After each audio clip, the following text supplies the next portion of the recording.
주님 평화. 예, 벌써 토요일입니다.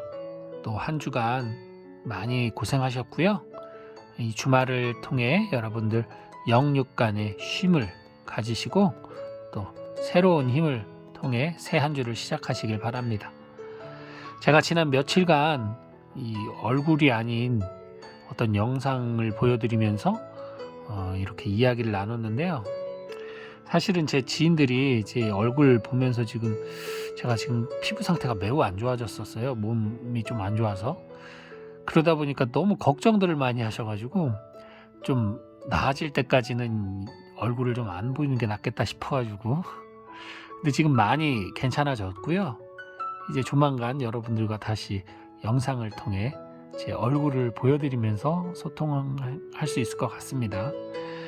지금 많이 나아졌다는 거 말씀드리고, 제 영상 구독해서 봐주시는 모든 분들 진심으로 감사드립니다.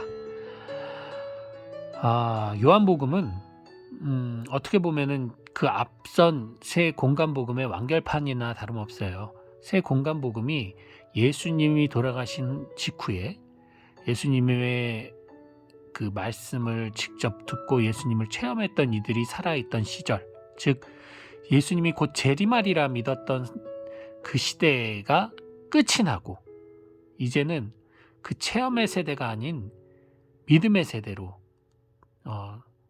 스스로 이제 곧 오실 메시아가 아니라 언제 오실지 모를 메시아를 마치 신랑이 오기를 기다리는 슬기로운 열처녀처럼 이제는 인내를 가지고 기다려야 되는 시기가 시작될 때 쓰여졌단 말이에요. 그렇기 때문에 어찌 보면 새 공간복음은 예수님을 메시아로 증거하는 것에 초점을 두었다면, 이 요한복음은 메시아를 증거하는 것을 포함해서 이제는 신앙인이 어떻게 이것을 믿으며 살아가야 될지에 대한 통찰이 많이 담겨 있습니다.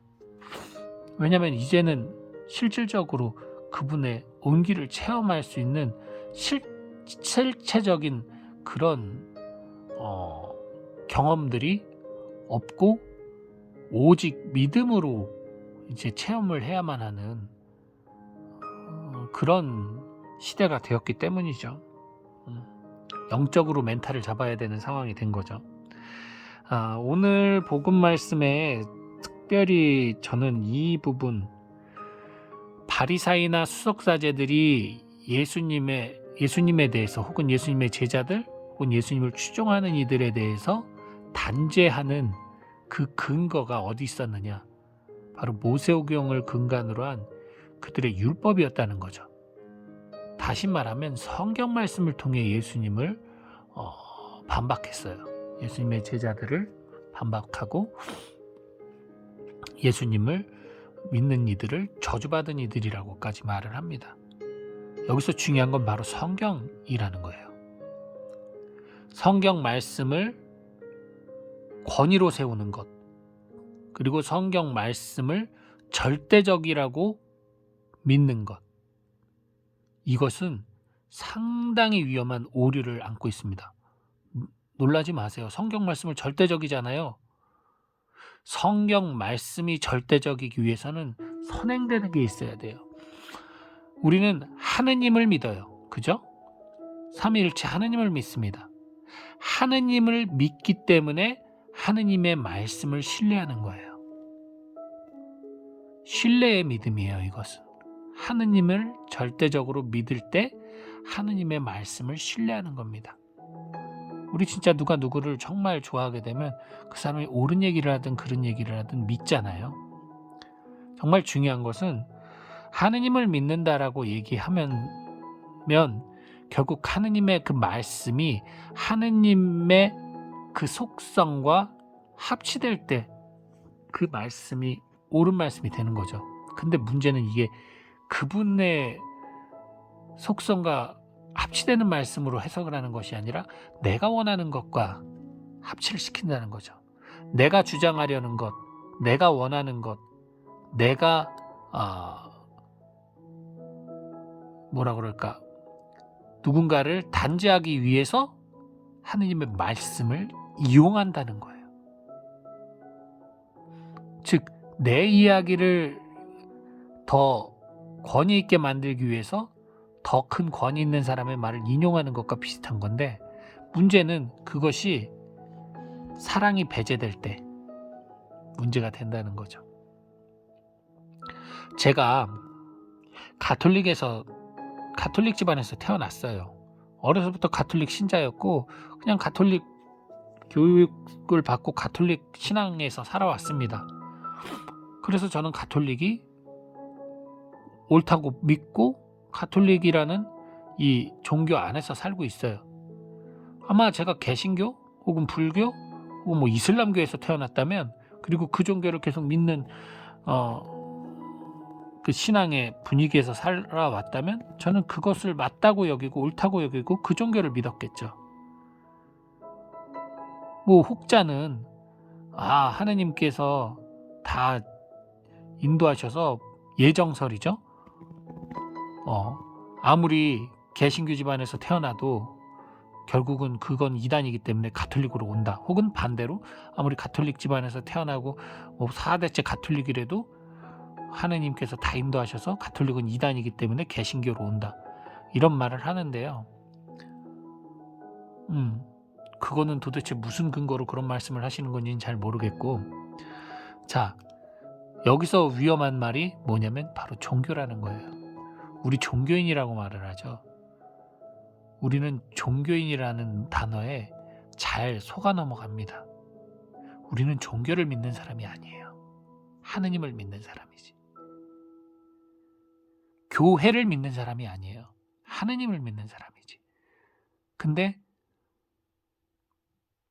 마치 국가의 모든 주권은 국민에게 있고 국민이 바로 국가의 근간이라고 우리는 헌법에 명시했음에도 불구하고 때로는 국가를 위해 국민에게 희생을 강요하는 그런 오류가 생기듯, 우리는 하느님을 믿고 하느님에게 충성하고 하느님의 백성으로서 교회를 이룸에도 불구하고 때로는 그 교회 자체인 우리를 무시한 채, 우리를 배제한 채 실체, 보이지 않는 실체인 교회라는 어떤 그 조직에 충성할 것을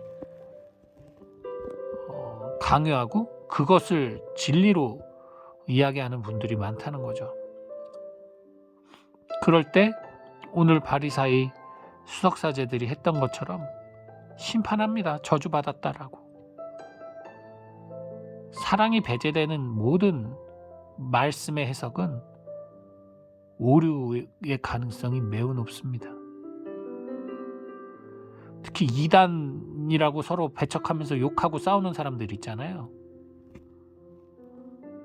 과연 예수님의 말씀을 어떻게 받아들이고 사는 건지, 그들은 과연 예수님을 진짜 사랑하는 건지, 예수님께서는 원수까지 사랑하라고 말씀을 하시는데 그들의 배타적인 사랑의 근거는 과연 어떤 복음 말씀의 해석에서 온 건지, 정말 참된 복음 말씀의 해석이라고 굳이 따지자면 과연 여러분은 어떤 말씀을 해석해야 되겠습니까? 보십시오. 예수님은 율법의 완성이에요. 그리고 헌술은 헌부대에 세술은 세부대에 담으라고 하셨어요. 즉 구약의 하느님의 말씀도 주님의 말씀이긴 한데 그 당시는 그것에 대한 해석이 제대로 되지가 않았어요.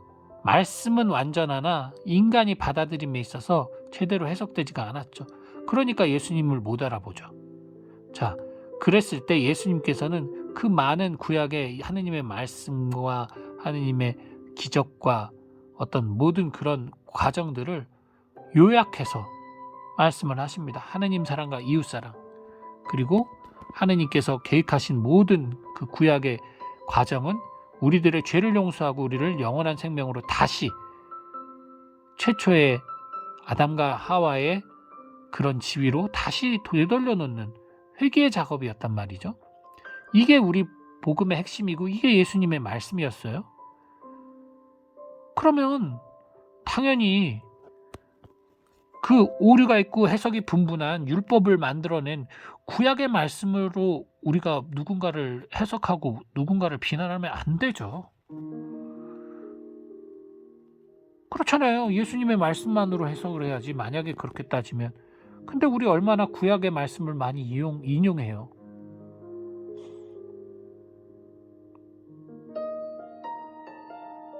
굳이 따지자면이에요. 저는 뭐 구약을 뭐 인정 안 한다는 얘기가 아니고.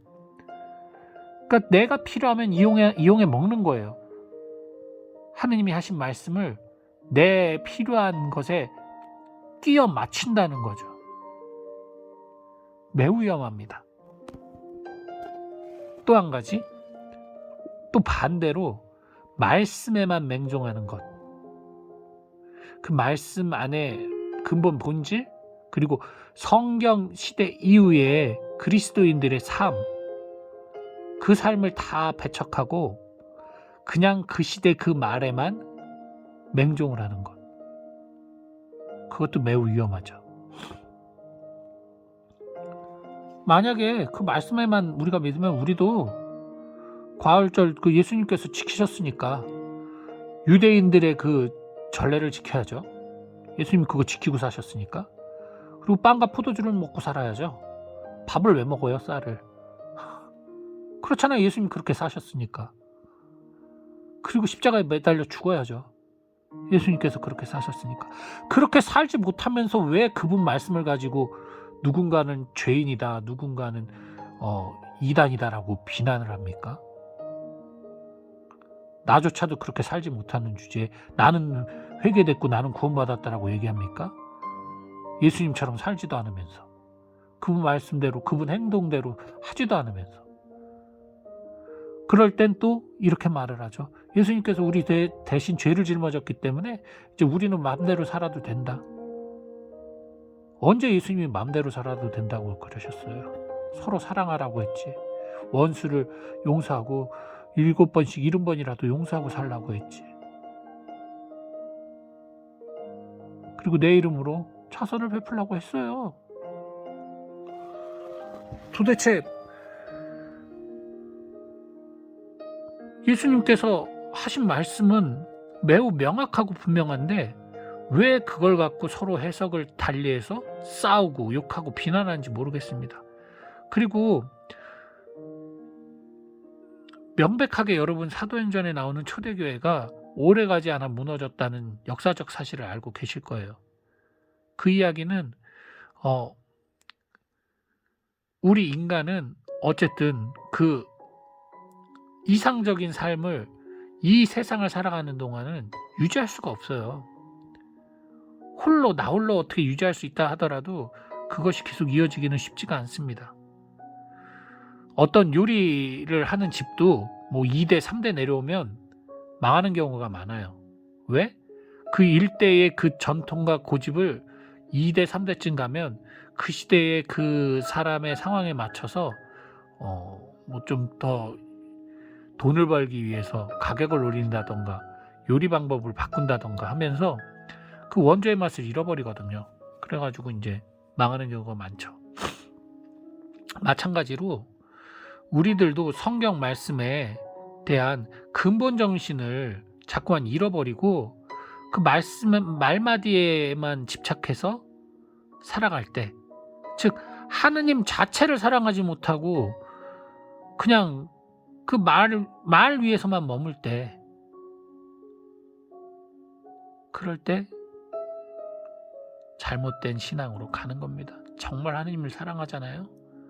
남한테 함부로 말 못해요. 그저 내가 구원받은 건 그것에 너무 감사하고 나 같은 죄인을 살리신 주님께 너무 죄송해서 누구한테 넌 그렇게 살면 지옥 간다 함부로 그렇게 말 못해요.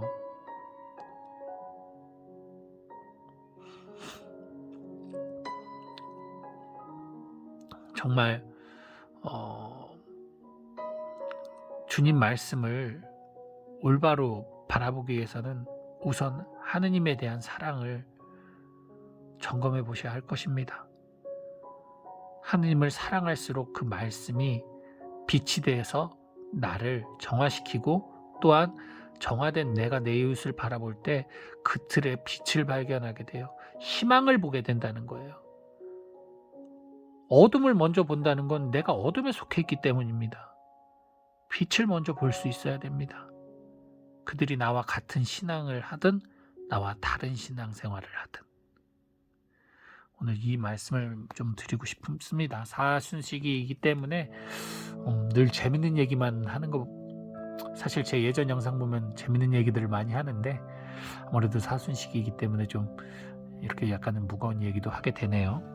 아무튼 여러분, 하느님을 알고 하느님을 먼저 사랑하고 믿읍시다. 그리고 그 믿음 안에 우리 복음 말씀을 신뢰의 믿음으로 보고 또 그 사랑의 눈으로 말씀을 해석해서 내 이웃들에게 하느님을, 사랑이신 하느님을, 평화이신 하느님을, 구원이신 하느님을 전할 수 있는 그런 이들이 되시길 바랍니다.